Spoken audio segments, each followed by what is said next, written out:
I worked in the film industry as a production assistant. I was terrible at every single job because I was a snotty kid who wanted to be a director. You're hearing the voice of Daniel Youngie. When I started writing feature-length screenplays, I think I wrote at least 3 and then probably 3 more half scripts. When Daniel said I could come by and interview him at his parents' house when he was back in Wyoming on a visit, I was shocked that this guy I'd heard so much about had a mom and dad who only lived a few minutes from my house. And I grew up in Sun Valley. He doesn't mean the Sun Valley that's a beautiful resort town in Idaho. He's talking about a neighborhood on the eastern side of Cheyenne, Wyoming. It's a nice neighborhood, but it's not affluent. My youngest years, we lived in a trailer in a mobile home. I remember when we finally moved into a real house, that was a big step up. In fact, lots of the stereotypical things you'd picture about someone who would go on to make important films are conspicuously absent from Dan's life.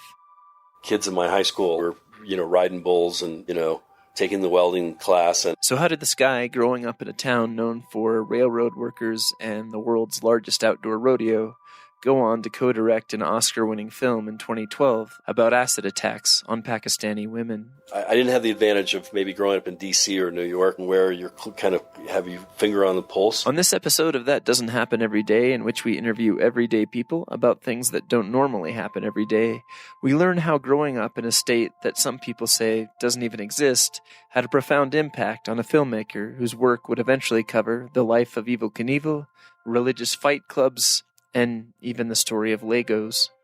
The barrier of entry for filmmaking was steep. Daniel Youngie became one of my favorite filmmakers when I was actually going to film school in Utah. It's pretty normal for film students to discover one of their favorite directors amid all the films that they show you.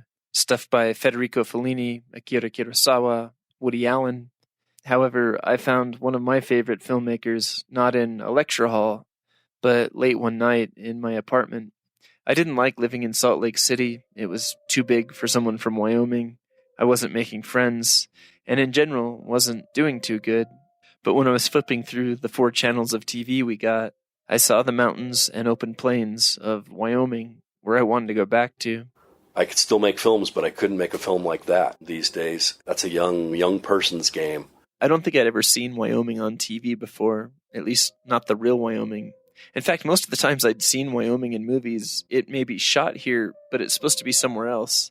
Like, there's a scene from Rocky IV shot in the Tetons, but it's supposed to be in Russia. And then an area in central Wyoming called Hell's Half Acre was used for Starship Troopers, but that scene is supposed to be on another planet, even one more far away and remote than Wyoming. The 1953 film Shane is set and shot near the Tetons, but happens over 100 years ago. Ironically, 2 of the most famous contemporary films set in Wyoming, Brokeback Mountain and Wind River, had most of their principal photography done in Canada and Utah, respectively. One of the few contemporary films I'd ever seen where they specifically mentioned being in Wyoming, and it's actually shot in the place that they're talking about, was a scene in SLC Punk where they go to buy beer in Evanston and really did shoot at what was once Porter's Liquor and Fireworks. I remember my jaw dropped when I watched it with my friends and saw the fireworks store that I had worked a lot of summers at as a kid. Unfortunately, though, in SLC Punk, while the stated and actual location were correct, some of the Wyomingites who'd seen the film understandably felt that it made us all look like a bunch of hicks. The one film that avoids all the stereotypes and actually gets the locations and all of that correct was Close Encounters of the Third Kind. That's right, some of the best representation Wyoming has ever received in film is in a movie about aliens landing on Devil's Tower. Anyway, that frigid night in Salt Lake City, my little 12-inch TV showed me the not-made-for-Hollywood parts of home, the everyday things that we take for granted and a lot of people don't see, sagebrush and barbed wire and horrible winter storms. But then it went even deeper and showed me something from Wyoming I knew almost nothing about. I saw teenagers from the Wind River Indian Reservation and their basketball team. I said I want to make a film about basketball. But of course it's about much bigger things than that.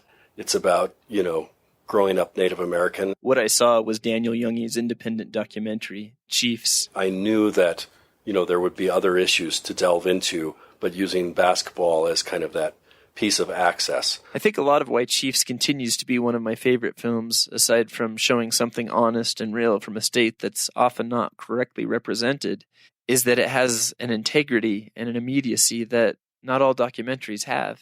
I mean, I definitely put in the hours, right? And when I tell you I have 300 hours of footage and you can feel it. Chiefs is only around 84 minutes long, including its credits. So I don't want to think about how long Daniel had to spend to find out which of those 18,000 minutes he taped would make the cut. A lot of it was just me with a camera, a one-man band. Remember how I said some things about Daniel aren't in lockstep with the ingredients you'd think you'd find with most award-winning filmmakers? I want to go back to that before we really get into how he shared something unique and different from Wyoming with the rest of the world. I showed it in Spain. Dan takes us back to his childhood in Cheyenne, Wyoming, where he saw a movie that had an impact on a lot of people. The interesting thing about Star Wars is that in addition to all of us loving the movie, there was a lot of material on how they made the movie. There was, behind-the-scenes pictures, and there were books put out on the wardrobes and stuff. So it demystified filmmaking for us kids. It was not, movies were magic, but we also understood a little bit about how Star Wars was made. And I was always a big movie fan. Used to go to the Lincoln and Paramount when they were actually open downtown. Then the mall opened with 6 theaters. We thought that was pretty fancy. I remember watching Blade Runner for the first time on HBO. I remember watching Terry Gilliam's Brazil on HBO. These were films that had an effect on me as a kid. Many people in Wyoming and other rural areas in the U.S. honestly couldn't get a lot on the TV from an antenna alone. So a shout out to cable and HBO were important, but also going to see a movie in the theater or rent one meant that you were purposefully seeking out that film. But as a kid who watched a ton of TV myself, I can say that having something that just casually sent movies into your home, whether you sought them out or not, meant that a lot of us got a broader exposure to films we might not have seen otherwise. A guy named Bruce Robbins put together TBTV, the Thunderbird television at East High, and he came from the broadcast world, and he wanted to share this with high school students. I was able to take, TBTV my senior year and actually did a kind of a news feature. I remember it was about people's identity being associated with their lockers. How your locker it was an analog for your personality. And that piece got, I think, a second place in a national media. And I don't think that that's a testament so much to my skills as to, Bruce Robbins allowing for that to happen. And I owe a lot to Bruce Robbins. Despite Dan's early success, he wasn't completely committed to being a filmmaker yet. So USC, NYU, all of the big film schools weren't on his menu yet. I went to Colorado College, little liberal arts school in Colorado Springs. They get some incredible teachers there. And when I was there, they got Sidney Pollack, of course, one of the great masters of film out of Africa, Tootsie, 3 Days of the Condor, Jeremiah Johnson. And he came and taught a class and broke down how he made these films. So it was at that moment that I decided definitively that I wanted to become a filmmaker. And I left Colorado College to go to NYU film school in New York and started making some very, very bad films. Were they documentaries? I had narrative ambitions. Narrative films are what most people think of when they think of films, not documentaries or commercials, but, things like Star Wars. I looked at them recently because I digitized them just for my own sake. They are unwatchable, just terrible first films. That student film shtick and not understanding the rules of cinema and also not having anything to say. 20 years old, I was going to one of the world's best film schools and I didn't have anything to say. And so I often tell young wannabe filmmakers, go out and experience the world. The skills to make a film, you can learn very quickly and easily. But until you have something to say, go out and learn about the world. However, like any good student filmmaker, not having something to say didn't stop Dan from saying something. My thesis project was supposed to be like a 5 to 10 minute film. I made a 42-minute magnum opus, and this is shot on 16 millimeter. So essentially half of a feature film. It was called Road Movie. It was a film about films as much as anything, and a film about, young adult angst. Well, I love young adult angst movies from Garden State to The Graduate. Apparently, not everyone dug on Dan's film. That film did play some film festivals, a few around the country. I went to a couple of international film festivals. Despite Dan's ambitions to make narrative films, he ended up in London, England, which at the time was an epicenter for documentary films. So I started working in documentary in London, writing treatments mostly. And I was also drafting up ideas for them as well for things that I thought would be good. And it was at that point that I thought of Chiefs. In my home state of Wyoming, I knew that there was this team, Wyoming Indian High School Chiefs, on the Wind River Reservation that routinely was, if not the best, one of the best basketball teams in the state, always, and composed entirely of Native Americans. And I knew that there was a story there. So here I had this great idea for a documentary, and I thought, I don't want any of these British filmmakers. I want to make this film. So I moved back from London. Folks were here in Cheyenne, and I started putting together a proposal to make this film. If you've ever wanted to make a film or a play or some other creative endeavor, you know what one of the biggest barriers standing between a good idea and actually following through with it is funding. Well, first of all, there's a reason why so many great filmmakers have come from money. They're usually coastal elites who have access to the people who say yes. I had worked for a woman who was Colorado's only Oscar winner, Donna Dewey, who was a real mentor of mine, and she came on as a producer. I got a grant from the Wyoming Humanities Council. Thank you very much, Wyoming Humanities Council. And then I also just started cap in hand going to every somewhat wealthy, or at least comfortable person in my stratosphere. And we're talking about, like $20,000 it took to go out and start this film. With that, Dan moved into the guest bedroom of a family friend in Riverton, Wyoming. So I'm right next to the res and had a used car, had a used Bronco, and, ate a lot of peanut butter and jelly. One benefit of not having a lot of money is that Dan became a one-man band with a camera and sound equipment. That did make me a little more unobtrusive because it was just me. I could fit in, like when they were going off to a friend's house, running off to a friend's house, I didn't have a film crew it was just me jumping in a car with them. Verite filmmaking, we're trying to be as unobtrusive as possible. Verite is a French word for truth, and in the 1960s, as cameras and sound equipment were getting lighter and better at working in non-ideal, non-studio conditions, filmmakers began to go out and try to just capture life as it was happening. This kind of filmmaking gets lumped in with things like real cinema, direct cinema, observational filmmaking. Basically, you're trying to be a fly on the wall and not change or influence what is happening in a scene. Armed with his camera and some other equipment, Dan was excited to start to capture the lives of kids on the reservation. Despite going out of his way to get some nice, less intrusive wireless microphones, Dan's first recordings were met with quiet. Teenagers are quiet.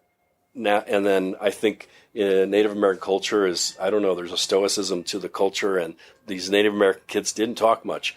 As Dan continued to work on the film, he found one of its stars, Beaver Seabury. But Beaver had a charisma.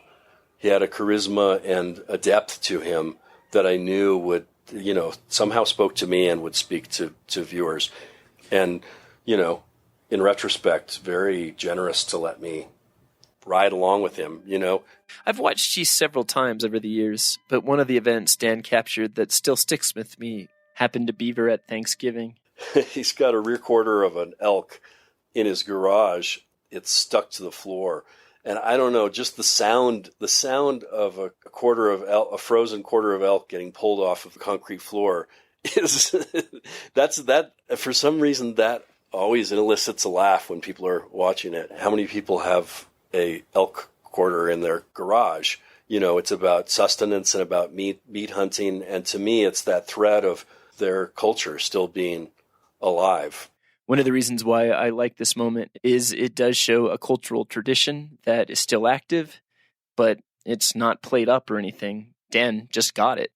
Some of these traditions manifest in different ways. Even though Dan mostly just let life play out in front of his camera, there were times when he did get involved. For example, one time the kids were watching TV in a hotel room during an away game trip. We're supposed to be completely invisible, and yet they were flipping through the channels, and they flipped on, it was a Michael Mann film. They're watching a Western. I think it was Geronimo. And then they flipped the channel again back to basketball. That's what they naturally watch. And I said, hold on, what was back there on that channel?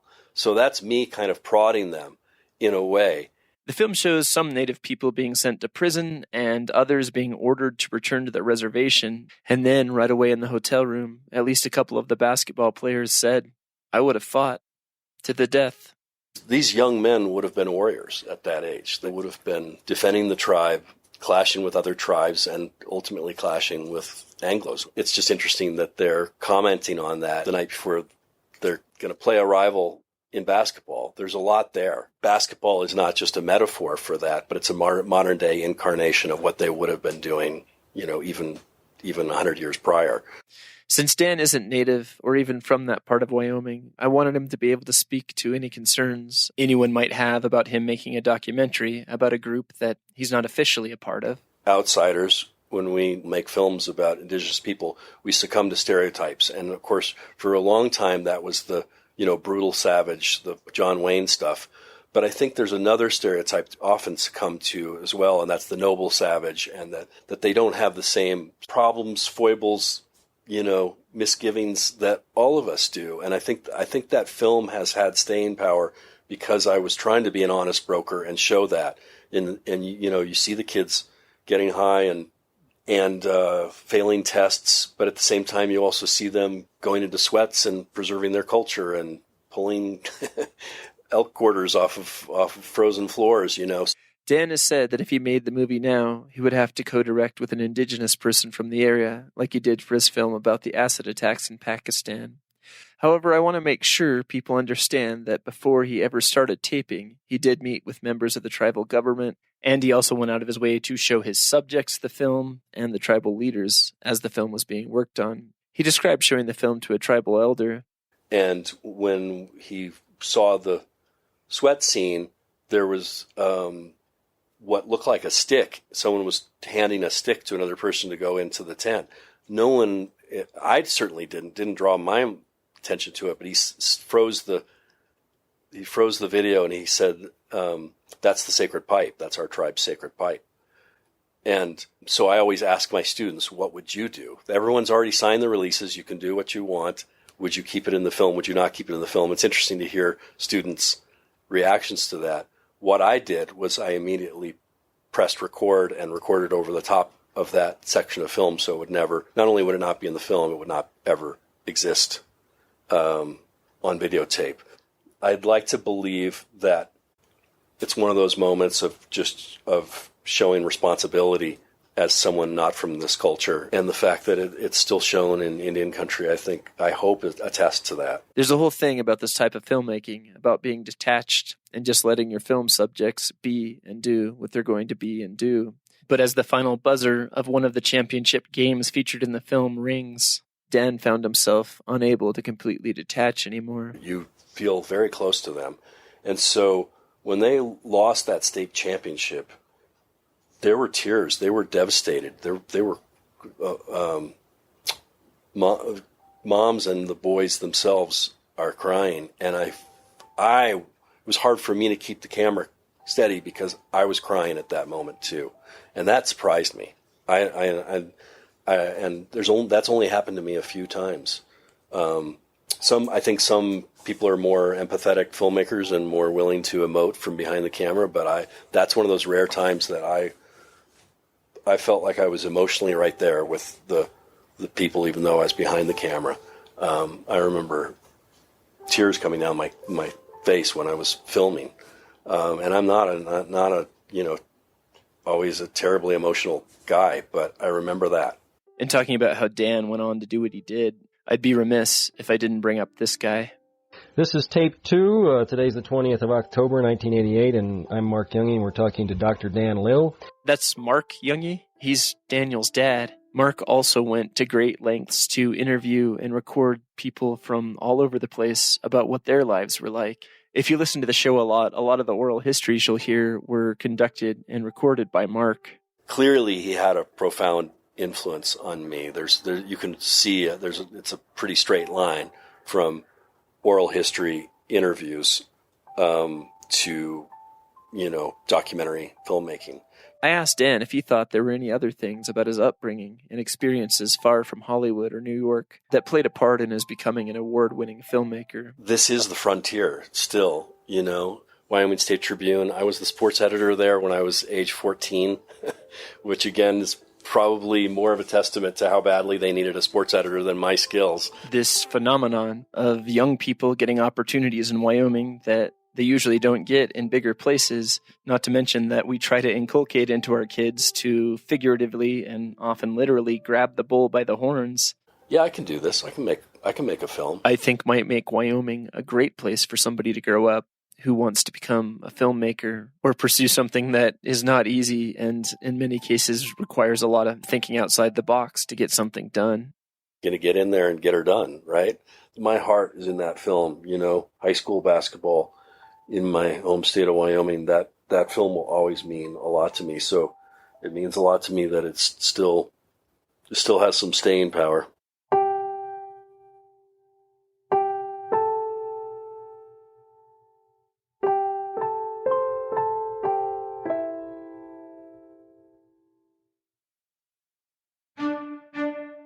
I'd like to thank Dan Youngie for being on the show today. I also want to give a shout out to his dad, Mark, for putting us in touch and also for the great work that Mark has also done. If you'd like to learn more about Dan's films, I've included links to some of them in today's show's description. I also want to make sure to thank KHOL in Jackson, Wyoming for playing this episode. If you'd like to hear more episodes of this show, please do a search for That Doesn't Happen Every Day. Every day is 2 words in this case. Podcast, and you can listen to every show I've ever done for free. If you would like to make a donation to the show, please click on the heart icon on the show or go to PayPal and make a donation to @Doesn'tHappenEveryDay. All one word, all lowercase, no apostrophe. Thank you so much for listening. I hope to have a new show to you in about 2 weeks.